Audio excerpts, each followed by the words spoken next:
Alors chérie, dis-moi, comment tu as trouvé notre église? Parce que je tiens vraiment à voir ton avis. Tu veux vraiment que je parle? Vas-y mon cœur, il est important que j'ai ton avis là-dessus. Bon, d'accord.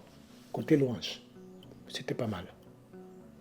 Et ton pasteur se débrouille un peu, mais je le trouve un peu léger. Léger. Oui, oui. En ce qui concerne la parole, je le trouve très léger. Rien dans la profondeur. Tout est superficiel. Tu vois alors, quand je te demande de venir, on part à l'église, tu ne veux pas venir. J'allais connaître tout ça comment? Trop de charlatans dans notre église de nos jours, je suis désolé. Et tu sais, pour moi, ton pasteur, il est tout simplement, à mon sens, un aveugle qui en conduit d'autres. Voilà pourquoi, de nos jours, plusieurs personnes n'arrivent pas à expérimenter la profondeur de la parole de Dieu, le réma. Donc chérie, tu traites ta future femme d'aveugle. Non, non, non, non, non. Pas toi, chérie. Sinon, tu n'aurais jamais insisté. Je veux dire, tu n'aurais jamais eu la présence d'esprit d'insister que je viens évaluer ton pasteur. Voilà.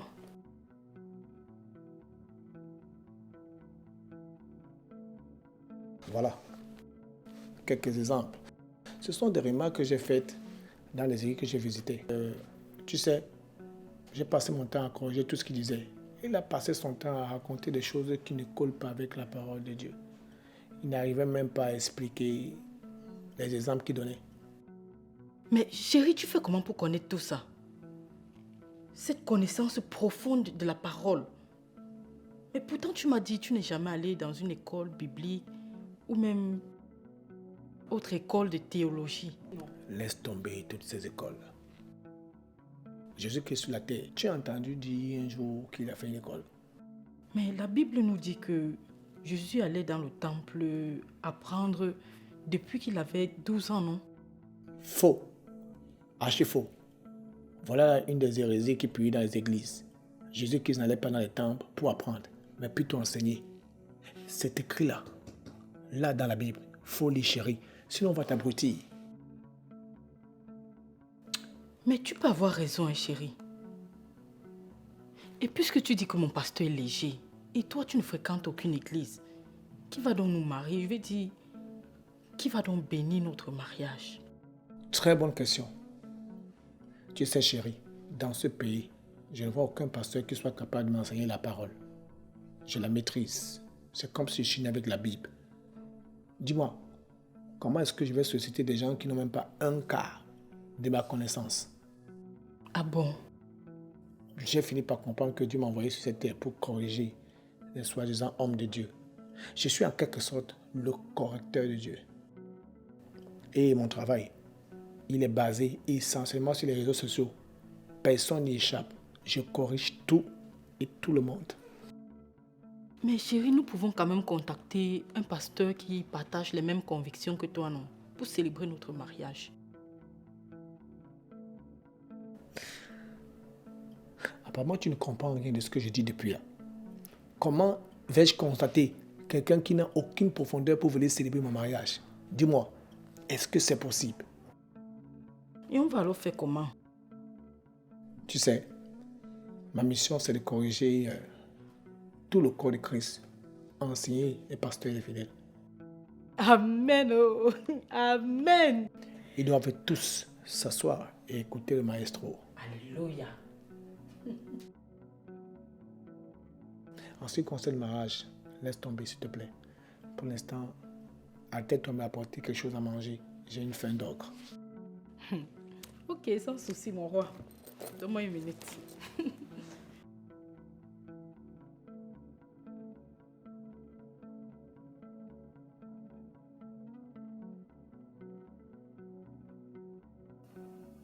Charlotte, je t'ai cherché après le culte dimanche, je ne t'ai pas vu. Pourtant, tu avais promis de me présenter ton fiancé. C'est vrai. C'est juste que après le culte, on est immédiatement rentré. Mais pourquoi? Pourtant, on avait une assise entre femmes de l'église. Tu sais, mon homme n'a pas vraiment apprécié la prédication du pasteur. Et il m'a montré point par point les erreurs dans l'enseignement du dimanche. Ah bon?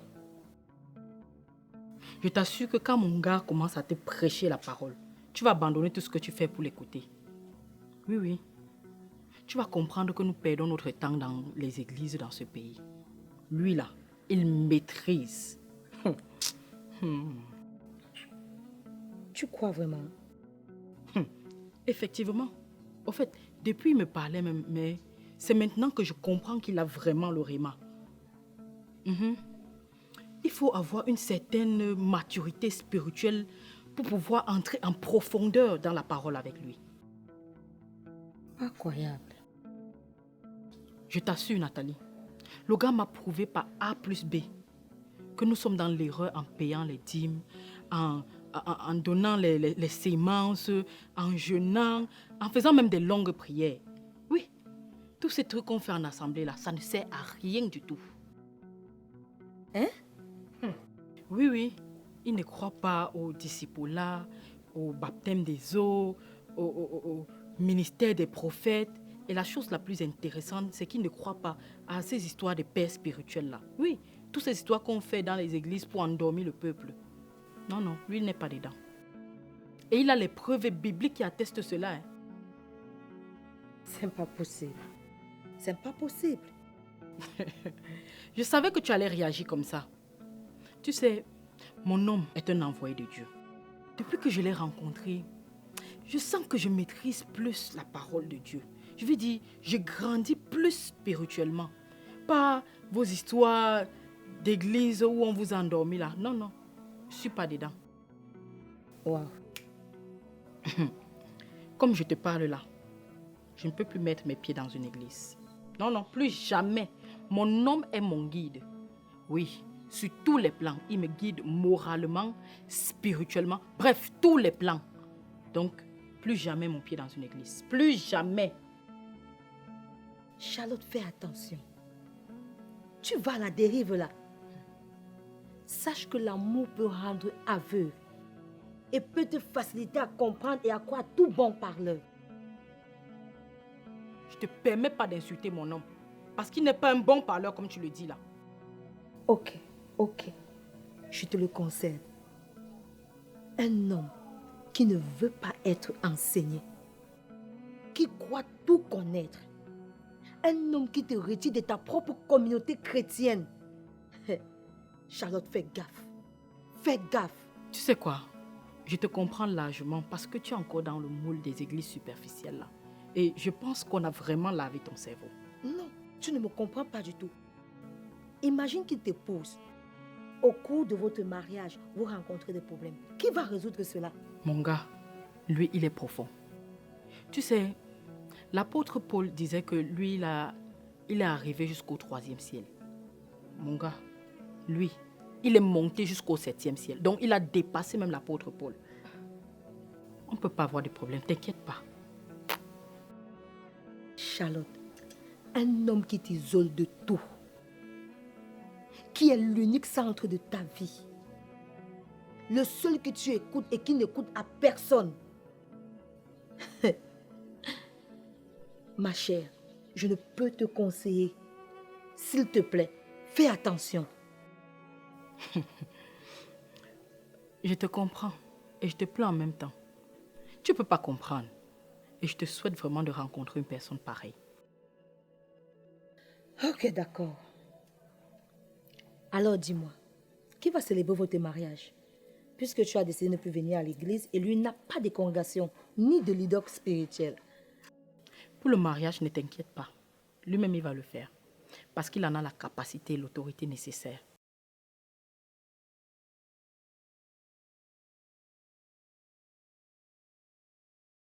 C'est quoi ça, Thomas? Tu as vu quoi, chérie? Voilà les messages des nombreuses petites filles avec qui tu sors sur mon dos. Comment un homme de Dieu de ton charisme peut se comporter de la sorte? Hein? Et je constate que tu n'as pas arrêté avec les films porno. Qu'est-ce qui ne va pas franchement avec toi? Je t'ai dit, lorsque tu auras atteint la compréhension, je vais dire la dimension de la compréhension de la parole de Dieu que j'ai, tu comprendras que tout ce que les gens du siècle présent appellent péché, c'est des conneries, des pures inventions pour nous empêcher de jouir pleinement de la vie que Dieu nous a accordée gratuitement sur cette terre. Mais qu'est-ce que tu racontes là? Oui, tu ne veux pas avancer dans les profondeurs spirituelles. Voilà pourquoi tu ne comprends pas ce que je te dis. Voilà pourquoi tu ne comprends rien. Thomas, je travaille pour te nourrir. Je fais tout pour toi. Au lieu de respecter notre intimité, tu préfères forniquer avec tout ce que tu trouves. Chérie, je t'ai dit que je suis appelé à temps plein. Je n'ai pas encore de fidèles. Sinon, tu ne manquerais de rien. À propos, ne t'inquiète même plus. J'ai fait un son cette nuit. C'est bientôt la fin de nos souffrances. Ah bon, hein? Oui, je vais d'ailleurs te faire une révélation. Tu sais, tous les passages bibliques à propos du péché employé par l'apôtre Paul ne concernaient pas toute l'Église. C'était dans un contexte précis pour édifier une catégorie de personnes à une époque bien précise. Je vais tout entendre avec toi. Tu sais, tu vis avec moi depuis Mathusalem. Malheureusement, tu restes scotché dans le superficiel. Sache que sous la grâce, le péché n'existe plus. Il est mort. Et à partir du moment où nous donnons nos vies à Christ, nos péchés du passé, du présent, du futur sont automatiquement pardonnés. Ça, tu devrais le comprendre. C'est ce que les églises ne veulent pas que vous sachiez pour vous maintenir dans le bicêtre du péché. Hein, papa? Il faut lire la Bible. Il faut la lire pour la comprendre. Vous lisez la lettre sans le rhéma. Moi, j'ai le rhéma. Mon niveau de lecture ne se limite pas seulement aux simples pages. Quand je lis les Écritures, elles sont devant moi en 3 dimensions. Mon niveau ne peut pas être compris par le commun des mortels. Je ne sais même pas comment j'ai fait pour suivre un homme qui n'écoute personne, qui croit tout connaître, tout maîtriser. Franchement, tu es un danger pour la société. Moi, je te comprends. Si Jésus-Christ lui-même n'a pas été compris par les siens, c'est normal que je sois incompris et rejeté par ceux qui prétendent être miens. Même mes propres parents ne m'ont pas compris. Pas étonnant que tu fasses cette tête-là.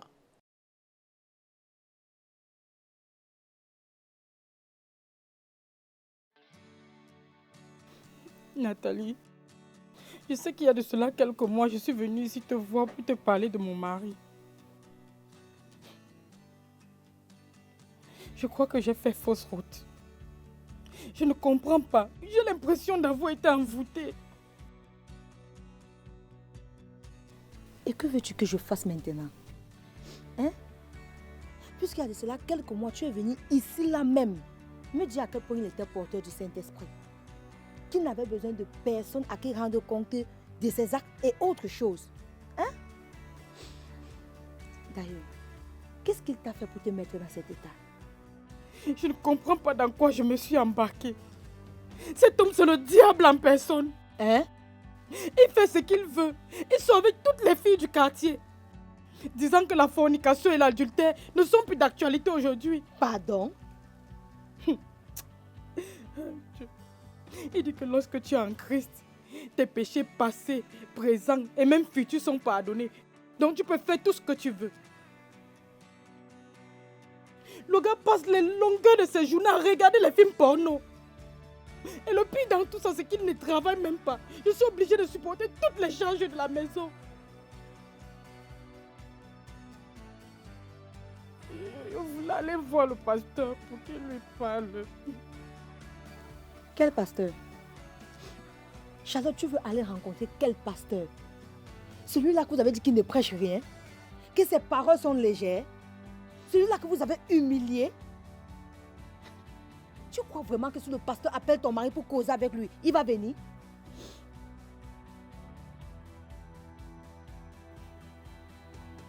Voilà les conséquences d'un homme qui n'écoute personne, qui croit tout connaître, qui maîtrise tout. À la limite, il se prend pour l'alpha et l'oméga.